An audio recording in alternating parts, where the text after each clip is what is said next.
श्री शिवाय नमस्तुभ्ये।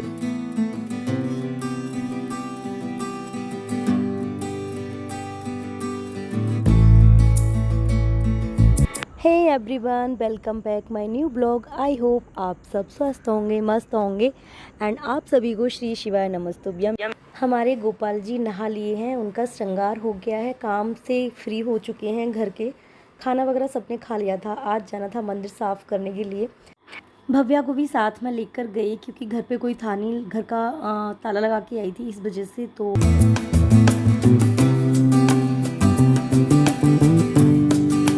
था। उसको बहुत तेज़ नींद आ रखी थी। मैंने उसको बोला कि बाबा के पास मैं छोड़ आती हूँ, बट वो नहीं गया कि नहीं मैं नहीं जाऊँगा, और उसने अपना आसन लिया और यहाँ आकर के वो सो गया।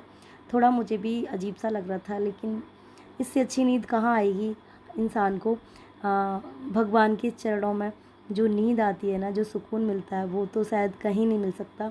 एक माँ की गोद में और एक यहाँ भोले जी और माता रानी है, इनकी गोद में तो हर किसी को नींद आ जाती है। आपने देखा होगा, महसूस किया होगा, आपके साथ हुआ भी होगा कि हम कहीं कथा में गए हैं सुनने के लिए, भागवत हो रही है, शिव कथा हो रही है, तो वहाँ में कितनी जल्दी नींद आती है। तो क्योंकि वहाँ सुकून होता है एक अलग ही।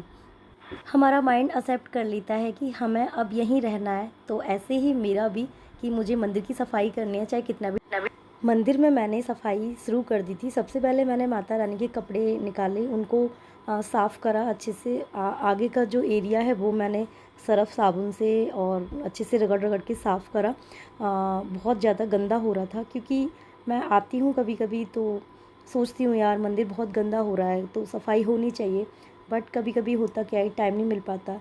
अब तो मैं बहुत टाइम बाद इधर साफ़ करने के लिए आई हूँ। पहले तो मैं बहुत जल्दी चली जाती थी, पहले सर्दी हो गर्मी हो मैं यहीं पे आती थी पहले, लेकिन अब इधर आना कम ही हो पाता है क्योंकि थोड़ा सा घर से दूर भी है मंदिर, इस वजह से। बट यहाँ मेरा ना एक अलग ही लगाव है इनसे। लगता है पता नहीं मैं कहाँ पे आई हूँ, अलग ही महसूस होता है यहाँ करके, अलग ही एक फीलिंग आती है। अपनापन जो होता है ना, हर चीज़ अपने मन की बोल देना इनको, तो वही है बस, जुड़ाव जो कहते हैं वो है।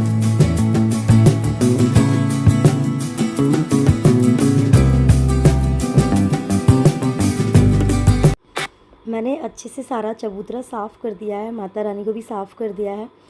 बस भोले जी रह गए अभी, उनका अंदर का जो घेरा होता है वो रह गया है साफ़ करने के लिए। मूर्तियाँ रह गई हैं, उनको मैं बाद में करूँगी। इनको रेडी करने के बाद, श्रृंगार करने के बाद माता रानी का।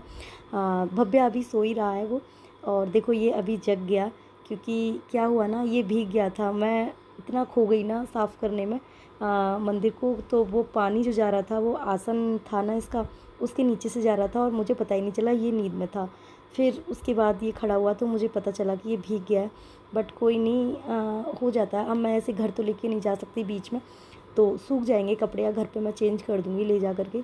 इनकी आँखों में ना बहुत ज़्यादा टाइम लग गया मुझे, इनकी आँखों में बहुत बड़ा बड़ा काजल लगा हुआ था, वो मैंने छुड़ाया। काफ़ी टाइम लग गया मुझे, आधा घंटा कम से कम इसमें लगा। फिर दोबारा से मैंने इनको काजल लगाया। माता का श्रृंगार का सामान मैं अलग से रखती हूँ, जो सिंदूर होता है, आलता होता है, चूड़ियाँ हैं, बिंदी हैं, ये सब मेरे परमानेंट इनके अलग रखे रहते हैं। जब भी मैं आती हूँ उनको साथ लेकर आती हूँ। और भव्या इशारा कर रहा है कि मैं भीग गया, और मुझे भी ना बहुत तेज़ प्यास लगने लगी थी। भव्या दिखा रहा है कि मेरा ना कपड़े गीले हो चुके हैं, तो बट कोई नहीं, अब कुछ कर नहीं सकती, और मैं बीच में भी घर जा नहीं सकती, अब तो ऐसे ही रहना पड़ेगा। और इसके मैं और कपड़े लेकर आई नहीं थी, मुझे भी नहीं पता था ऐसा होगा, तो सब इनकी ही मर्ज़ी से। और मैंने ये वाली पोशाक माता जी को पहना दी।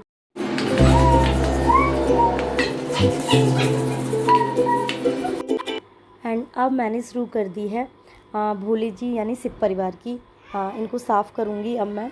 माता रानी बहुत प्यारी लग रही हैं श्रृंगार करने के बाद, कहीं मेरी नज़र नहीं लग जाए। और ये देखो भव्या कहाँ खेल रहा है, अब ये सोकर जग गया है, तो अब ये ऐसी ही शरारत करेगा। और मेरे को ना इसका भी ध्यान रखना पड़ेगा, क्योंकि बगल में हाईवे है, ये सर्विस रोड है, तो यहाँ भी वाहन चलते रहते हैं।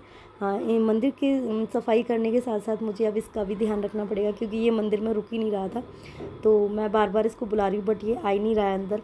और माइंड में ना डर लगा रहता है, क्योंकि इधर उधर वाहन चलते ही रहते हैं बच्चे।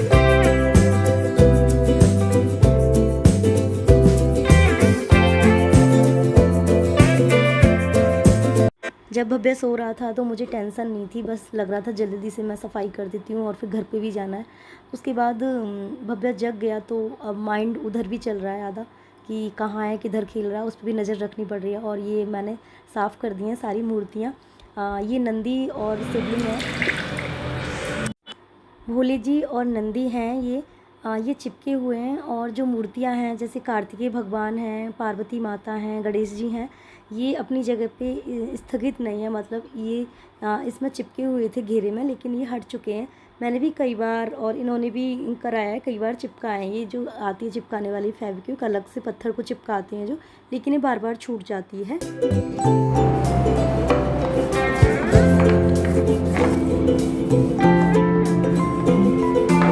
जो पानी की बोतल होती है ना, जब भी मैं मंदिर साफ़ करने जाती हूँ तो इसको भर के ले जाती हूँ। ये पूरी लग जाती है, फिर भी थोड़ा सा बचा करके करना पड़ता है, कहीं ख़त्म नहीं हो जाए, क्योंकि आसपास कुछ भी नहीं है। यहाँ से थोड़ी सी मदद ले सकें या पानी ले सकें किसी से भी, कुछ भी नहीं है, खाली है सब कुछ। और पहले मैं यहाँ पे ना इस मंदिर में 2 बार चोरी हो चुकी है, तो माता रानी की जो पोशाक हैं, चूड़ियाँ हैं, बिंदी हैं, जो भी सामान होता है, मोस्टली जो कपड़े होते हैं वो मैं अब घर पे ले जाने लगी हूँ। धुल के अपने घर ही रख लेती हूँ और जब मुझे चेंज करने होते हैं तो मैं ले आती हूँ।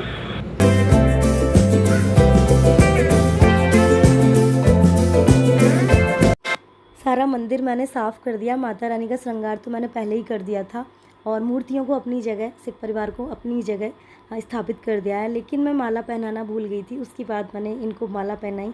देखो कितनी प्यारी लग रही है ना माता रानी। और इनसे ना मेरा अलग ही एक अटैचमेंट कहते हैं ना, वो है शिव परिवार से और मेरी माता रानी से। सच में जो सुकून यहाँ आकर के मिलता है ना, शायद ज़िंदगी में मुझे कभी कहीं नहीं मिला और दुनिया में कहीं भी नहीं है। आप ढूंढोगे, कहते हैं ना कि शांति बाहर इंसान ढूंढ रहा है, शांति बाहर नहीं है, शांति अपने अंदर ही है।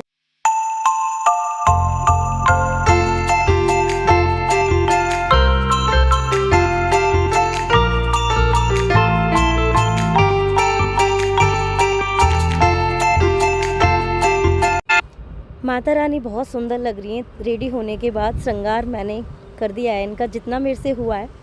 इनको तो कौन तैयार कर सकता है, हमारे तो क्या ही बस की है, सब इनकी ही कृपा से होते हैं जो भी काम होते हैं। पर बहुत सुंदर लग रही थी, मैं बहुत देर तक बैठी रही थी, इनसे प्रार्थना की। सो ये था मेरा आज का ब्लॉग।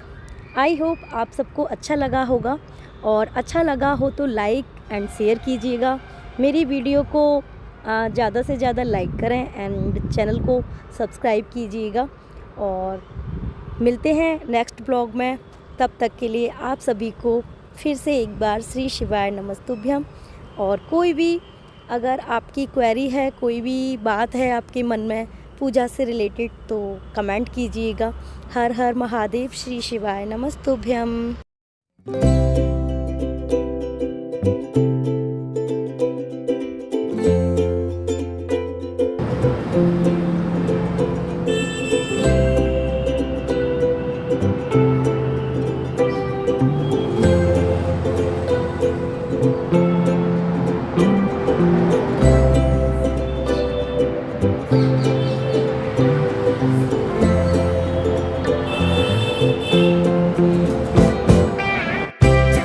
यहाँ मेरा हमदर्द रहता है, मेरा दोस्त, मेरा जीवन साथी रहता है।